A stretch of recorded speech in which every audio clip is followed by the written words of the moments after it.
Hello दोस्तों, मैं हूं आपका दोस्त सैफ हाजिर हूं आपके सामने वापस लॉजिकल रीजनिंग का नया टॉपिक लेके। आज मेरे पिटारे में क्या है? Today I am going to cover two very easy and interesting topic of CSEET, that is alphabet test and analogies. कमर की पेटियां बांध लो, ये तैयार हो जाइए इस राइड के लिए।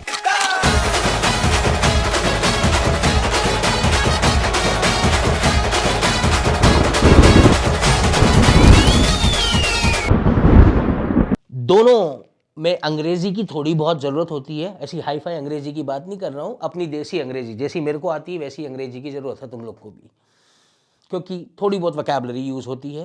And alphabet test is basically English alphabet series के ऊपर बेस्ड या इंग्लिश से रिलेटेड वर्ड से रहता है। तो पहले मैं चालू करता हूँ अल्फ़ाबेट टेस्ट। तैयार हो ना? So let's start with alphabet test. 3-4 प्रकार के सवाल इसमें बनते हैं अल्फ़ाबेट टेस्ट में। पहला, अंग्रेजी वर्णमाला पे, इंग्लिश अल्फ़ाबेट सीरीज पे, सपोज ABCDEFGHIJKLMNOPQRSTUVWXYZ, ये 26 अल्फ़ाबेट मैंने लिख दिए। घुमा फिरा के इसमें सवाल पूछेगा आपसे। कैसे सवाल? Example, which letter is 6th to the right of 10th letter from right। Left पे हम ए कंसिडर करते हैं, राइट पे जेड कंसिडर करते हैं। लेफ्ट टू राइट, यदि वो बोलता है रिवर्स ऑर्डर में लिखें तो उल्टा हो जाएगा, जेड लेफ्ट में आ जाएगा और ए राइट में आ जाएगा। अब वो क्या बोल रहा है? Which letter is 6 to the right of 10th letter from right. Right से 10th लेटर निकालना चालू करते हैं तो जेड से काउंटिंग चालू करें तो 1 2 3 4 5 6 7 8 9 10। क्यू पे आके पहुंचे। क्यू का राइट वापस मतलब आर की तरफ जाना है। क्यू ऐसे बैठा है, इसका राइट मतलब वापस आर की तरफ। यहां से छठा, तो यहां से छठा यदि हम देखें तो RSTUV, उत्तर आ गया W। तो इस सवाल का आंसर आएगा W। समझ में आया? तो कौन सा 10th लेफ्ट में है, 5th राइट के, ऐसा पूछ सकता है जैसे मैंने पूछा। रिवर्स पूछे तो रिवर्स बना दीजिएगा। तो ये एक सिंपल सी वैरायटी होती है जिसमें आपको इंग्लिश अल्फ़ाबेट सीरीज के 26 लेटर पता होने चाहिए। Hope this is clear. ये फर्स्ट वैरायटी, एग्जाम में never to be miss question है, ये बिल्कुल बनने ही चाहिए। हाँ, चश्मा लगा हुआ हो, आंखें गड़ानी पड़ती है, काउंटिंग में मिस्टेक हो जाए, ये सब तुम्हारे एरर हैं, इस पे ओवरकम करना पड़ेगा। दूसरी वैरायटी के सवाल इसके अंदर जो बनते हैं, वो आपको 4-5 वर्ड दे दिए जाते हैं और पूछते हैं इनको डिक्शनरी में जमाएं तो कौन सा वर्ड पहले आएगा, कौन सा बाद में आएगा, कौन सा बाद में आएगा। एग्जाम्पल मैं लेना चालू करता हूं। चलिए, मैंने आपको 5 वर्ड दिए। पहला वर्ड दिया प्लॉट, दूसरा वर्ड दिया प्लग, तीसरा वर्ड दिया प्लम, चौथा वर्ड दिया प्लेन और 5वां वर्ड दिया प्लस। नॉर्मली सब सेम से चालू होने वाले होते हैं। इन 5 को अल्फाबेटिकल ऑर्डर में जो है, सब पी से चालू हो रहा है, कोई दिक्कत नहीं। पी के बाद एल आ रहा है, एल आ रहा है, एल आ रहा है, एल आ रहा है, एल आ रहा है, ये भी नहीं बाहर करेगा, सब सेम आएंगे। तो तीसरा अल्फाबेट डिसाइड करेगा। सबसे पहले में तीसरा अल्फाबेट है ओ, फिर है यू, फिर है यू, फिर है ए, फिर है यू। तो अब सबसे पहले आएगा ए वाला, तो ए वाला मतलब सबसे पहले आएगा 4 नंबर, फिर आएगा ओ वाला मतलब 1 नंबर। अब केवल बचे 2, 3 और 5। चलिए, यू के बाद चौथा लेटर, प्लग में जी है, प्लम में एम है, प्लस में एस है। अल्फाबेटिकल ऑर्डर में पहले एम आता है, फिर जी, पहले जी आता है। अल्फाबेटिकल ऑर्डर में पहले जी आता है, फिर एम आता है, फिर एस आता है। तो ये ऑर्डर ऐसा ही रहेगा, पहले जी, फिर एम, फिर S. So correct order in words का हो जाएगा 4 1 2 3 5। फिर इसमें नॉलेज किसका चाहिए? इंग्लिश अल्फ़ाबेट सीरीज में कौन सा लेटर पहले आता है, कौन सा बाद में आता है। ये दूसरी वैरायटी के क्वेश्चन बनते हैं आपके। तीसरी, अल्फ़ाबेट सीरीज की जगह उसने एक नई सी सीरीज बना के दे दी, स्पेशल कैरेक्टर की और अल्फ़ाबेट्स की और नंबर की, सबकी मिक्स की। Let me write down an example. चलिए, ऐसी कुछ मैंने 10-12 स्पेशल कैरेक्टर और अल्फ़ाबेट की सीरीज आपके सामने लिख दी और मैंने आपसे पूछ लिया, जैसे मैंने अल्फ़ाबेट में पूछा था, how many special characters are immediately followed by alphabet. ये मैंने पूछ लिया यहाँ पे सवाल, how many special character are immediately followed by alphabet. तो हम काउंट करना चालू करते हैं। पहला ये वाला हैश आएगा क्योंकि इसके जस्ट बाद अल्फ़ाबेट है, फिर ये एस्ट्रिक आएगा 2, फिर ये एस्ट्रिक आएगा 3, ये नहीं आएगा, ये @ आएगा 4 और ये @ आएगा 5, जिनके इमीडिएटली बाद इंग्लिश अल्फ़ाबेट है। तो answer to this question would be 5। So there are 5 special characters that are immediately followed by alphabet. Okay, next question could be, how many alphabets are there which are immediately preceded by special character, immediately followed by alphabet? तो ऐसे कितने alphabets हैं जिनके पहले special character हैं और जिनके बाद अल्फ़ाबेट है? मुझे ऐसे अल्फ़ाबेट निकालने हैं। तो चलिए अब इसका क्या करें, इसको हम पता लगाते हैं वापस चेक करके। बी के पहले स्पेशल कैरेक्टर है, मैं मार्क कर रहा हूं, लेकिन बाद में भी स्पेशल कैरेक्टर, मुझे बाद में अल्फ़ाबेट चाहिए। सी पहला काउंट होगा जिसके पहले तो स्पेशल कैरेक्टर है लेकिन बाद में अल्फ़ाबेट है। डी जे नहीं होंगे। आई के पहले स्पेशल कैरेक्टर है, बाद में अल्फ़ाबेट है। एन पी नहीं होंगे। ओ के पहले स्पेशल कैरेक्टर है, बाद में अल्फ़ाबेट है। तो ये ऐसे, तो ऐसे केवल 3 है। तो आंसर इज 3। तो समझ में आया, this is another variety of question that is asked in alphabet test.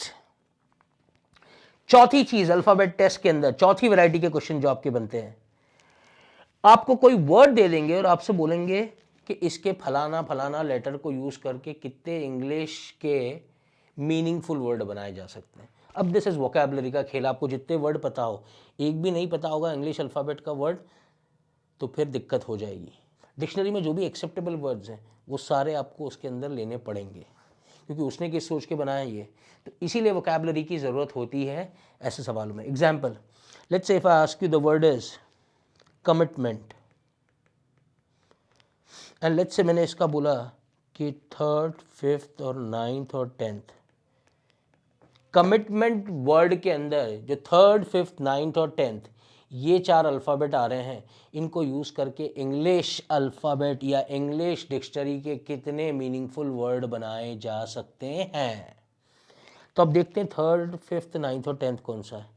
3rd पे है एम, 5th पे है आई, 6, 7, 8, 9 पे है एन और 10th पे है टी। सो हमारे पास 4 अल्फ़ाबेट हैं, एम, आई, एन, टी। कितने, सबको यूज़ करना ज़रूरी नहीं है, इनमें से आप 2 भी यूज़ कर सकते हैं, 3 भी यूज़ कर सकते हैं, 4 भी यूज़ कर सकते हैं, कितने बना सकते हैं। तो चलिए सबसे पहले एम से चालू होने वाला एक वर्ड तो सामने सामने ही दिख रहा है, मिंट। मिंट होता है ना वर्ड, सुना ही होगा मिंट तो। चलिए एम से चालू होने वाला मिंट वर्ड हो गया। और कोई वर्ड इंग्लिश का नहीं, एम से चालू होने वाला और कोई वर्ड तो नहीं दिख रहा मुझे, ना तो 2 लेटर का, ना 3 लेटर का, ना 4 लेटर का। चलिए आई से चालू होने वाला, आई एम के नहीं होता, आई एन, इट होता है, आई टी, इट तो वर्ड होता है अंग्रेजी, इट, तो it is the second word. In होता है, बिल्कुल होता है, इन भी होता है, ये भी होता है वर्ड। तो आई से चालू होने वाले इट हो गया, इन हो गया, और कोई इंट नहीं, आई टी एम नहीं, आइटम नहीं, ई तो है नहीं, तो ये 2 वर्ड होगा आई से चालू होने वाले। अब एन, एन से चालू होने वाले वर्ड चौथे, एक तो मुझे दिख रहा है नेट, नेट एक वर्ड होता है, और कोई वर्ड एन से चालू होने वाला, एन आई, एन टी, एन एम नहीं, ये 2 वर्ड दिख रहा है। अब आते हैं टी के ऊपर, टी से चालू होने वाला 2 लेटर का कोई वर्ड नहीं, 3 वाला तो एक मेरे को दिखता है टिन, टिन होता है ना अपना मेटल, टिन, टिन वर्ड दिख रहा है। टिम कोई वर्ड नहीं होता, टिन होता है, टी आई एन एम, चारों को यूज करके भी कोई वर्ड नहीं बनेगा। तो these are the words that are available in letters से बनने वाले। So answer is how many different meaningful words can be formed? 5 meaningful words can be formed. तो दोस्तों एक चीज़ जो मैं बोल रहा था, अंग्रेजी का बहुत ज़्यादा नहीं, थोड़ा बहुत ज्ञान तो ज़रूरी होगा इसके लिए, और इसी के बना पे आप कर पाएंगे। सो ये अपने आप में एक टॉपिक है जिसमें 4 वैरायटी के सवाल बनते हैं अल्फाबेट टेस्ट, इंपॉर्टेंट टॉपिक्स में से CSEE के। तो अब बात करते हैं हम एनालॉजी। एनालॉजी मतलब होता है कंपैरिजन, कि इसके बराबर ये चीज है तो उसके बराबर कौन सी चीज है। एग्जाम्पल, कोई एक शब्द लेते से ही दिमाग में एक नाम आता है तो दूसरा शब्द लेते से ही उस दूसरा नाम आता है। जैसे तुमको बात करें इंटेलिजेंट और स्मार्ट शब्द की बात करूं तो एक ही नाम दिमाग में आता है, सैफ, इजंट इट? तो इफ इंटेलिजेंट सैफ, तो डम कौन? मेरा दुश्मन, ऐसा नाम बोलोगे। This was just a funny example. अब दूसरा एग्जाम्पल लेता हूं, if MP is to Shivraj Singh Chouhan, Madhya Pradesh के करस्पॉन्डिंग शिवराज सिंह चौहान है, तो यूपी के करस्पॉन्डिंग कौन है? योगी जी, क्योंकि हम चीफ मिनिस्टर की बात कर रहे हैं। MP के चीफ मिनिस्टर शिवराज सिंह, तो यूपी के चीफ मिनिस्टर योगी जी आएंगे। ये होगा अपना, तो ये 1 to 1 कंपैरिजन होता है। अब ये हो गया जीके का। और एग्जाम्पल मैं लेता हूं, चलो, if Japan is to yen then China is to what, ये भी जीके से रिलेटेड हो गया। जापान की करेंसी येन है, तो चाइना की करेंसी क्या है? यदि नहीं पता तो नहीं कर पाओगे, चाइना का नाम लेते ही तुम लोग को गुस्सा आता है, मेरे को पता है, बट मार्क्स तो देने पड़ेंगे अपने को। चाइना की करेंसी है युआन, ये आपको पता होना चाहिए। तो एनालॉजी में जीके पे क्वेश्चन बनते हैं, इंग्लिश वोकैबलरी पे क्वेश्चन बनते हैं, और रीजनिंग पे भी क्वेश्चन बनते हैं, और मैथ से रिलेटेड भी बनते हैं। ये कहलाता है 1 to 1। और रीजनिंग या अपना जनरल नॉलेज की बात करें, if lion is to cub then dog is to what. Cub क्या होते हैं? लायन के बच्चे को बोलते हैं कब, तो डॉग के बच्चे को क्या बोलते हैं? Puppy. So if lion is to cub, dog is to puppy. अगली चीज, if thermometer is to temperature then compass is to what. Thermometer is to temperature, thermometer क्या नापने के लिए यूज होता है? टेम्परेचर, बुखार।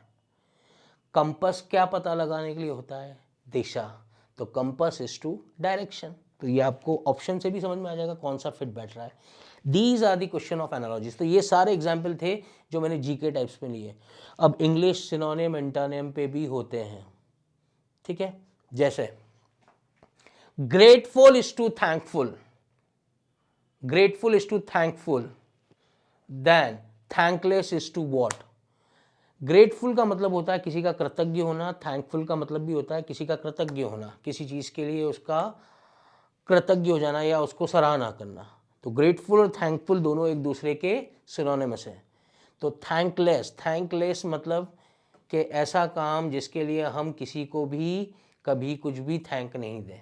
तो थैंकलेस इज टू, हमें ऐसा वर्ड ऑप्शन में से निकालना पड़ेगा जो कि बिल्कुल ऐसा होता है कि नहीं, मेरे को तो कोई फर्क नहीं पड़ता तूने मेरे पे एहसान किया या नहीं किया, ठीक है। सो थैंकलेस के अगेंस्ट में कौन सा वर्ड आना जाएगा? इनडिफरेंट आ जाएगा, जो किसी से भी मायने नहीं रखता। ऐसे ही आगे और वर्ड ले सकते हैं, जैसे sorrow is to happiness, opposite हो गया। सॉरो मतलब होता है दुख, हैप्पीनेस मतलब होता है खुशी। So then night is to what, night का अपोजिट क्या होता है? डे। एक दिमाग में भी चलता है, अंधियारा सॉरो, हैप्पीनेस दिन। So sorrow is to happiness, night is to day. ये एनालॉजी हो गई। Leather is to shoe, then silk is to, बोलो, लेदर से क्या बनते हैं? शूज। सिल्क से क्या बनता है? क्लॉथ, कपड़ा। तो leather is to shoes, silk is to cloth. ये हो गई आपकी एनालॉजी। तो ये कौन सा एग्जाम्पल था आपका जिसमें आपका इंग्लिश भी इन्वॉल्व है और जीके दोनों इन्वॉल्व है। अब रीजनिंग के बेस भी क्वेश्चंस हो सकते हैं। जैसे मैथ्स का मैं पहले एक एग्जाम्पल लेता हूं आपका simple, 9 is to 16 then 25 is to what, ऐसा लिखा जाएगा, आपके स्क्रीन पे लिखा हो 9 is to 16 25 is to what। 9 3 का स्क्वायर है, 16 4 का स्क्वायर है। तो यदि ये 5 का स्क्वायर है तो अगला 6 का स्क्वायर होना चाहिए। 6 का स्क्वायर क्या होता है? 36। तो क्वेश्चन मार्क की जगह क्या आ जाएगा? 36। अगला एग्जाम्पल, इसी चेंज लॉजिक को थोड़ा सा हम चेंज कर दे तो 7:48 देन 9 what? 7 और 48 में कोई रिलेशन? 7 का स्क्वायर 49 माइनस 1 48, 9 का स्क्वायर 81 माइनस 1 80। तो यहां पे आंसर आ जाएगा 80। तो ये मैथमेटिक्स से रिलेटेड एनालॉजी हो गई आपकी। एनालॉजी वर्ड का मतलब होता है कंपैरिजन करना 1 to 1।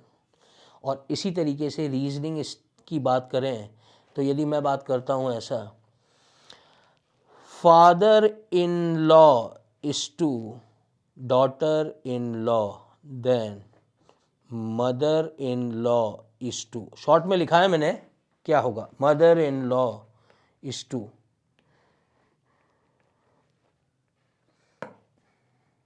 वापस करते हैं इसको, ऐसे रीजनिंग बेस्ड होगा। यदि मैंने ऐसा लिखा, father in law is to daughter in law then mother in law is to, ससुर और बहू का रिलेशन है तो सास और किसका रिलेशन होगा? दामाद का। दामाद को क्या बोलते हैं? सन इन लॉ। तो आंसर आ जाएगा son in law. Is that okay?